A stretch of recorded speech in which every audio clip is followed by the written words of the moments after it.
हुआ एक पैटर्न को आपको नोटिस करना, उसके बाद आपको सॉल्व करना। करा निम्नलिखित प्रतिरूप का प्रक्षेपण प्रक्षेपण यहाँ पर दिया प्रक्षेपण दिया हुआ है करके छूटी हुई संख्या को ज्ञात करना। मतलब पैटर्न को आपको पकड़ना, आखिर किस पैटर्न में क्वेश्चन दिया हुआ। यहाँ पे देखिए 1 का स्क्वायर 2 का स्क्वायर फिर 2 का स्क्वायर, 1 का स्क्वायर 2 का, तो मतलब 1 को 2 से गुना कर दिया तो ये 2 स्क्वायर आया।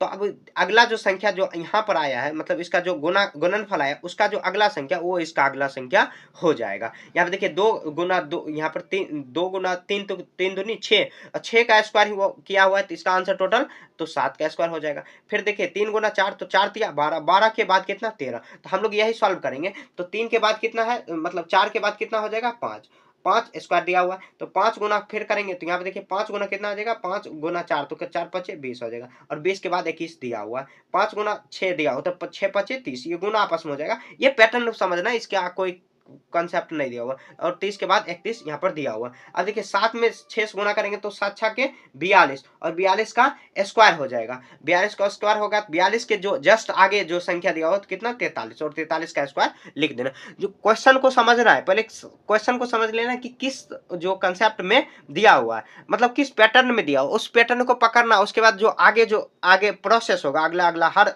मतलब स्टेप में, तो उसी स्टेप को आपको दोहरा देना, और ये जो खाली स्थान है उसमें भर देनी है। ठीक है, आपको पेंसिल से भर लेनी है, या आप चाहो तो क्वेश्चन नोट करके कॉपी पर सॉल्व कर सकते हो। ठीक है, इस तरह आपको सॉल्व क्वेश्चन नंबर 9 को कर देनी है, बहुत आसान था।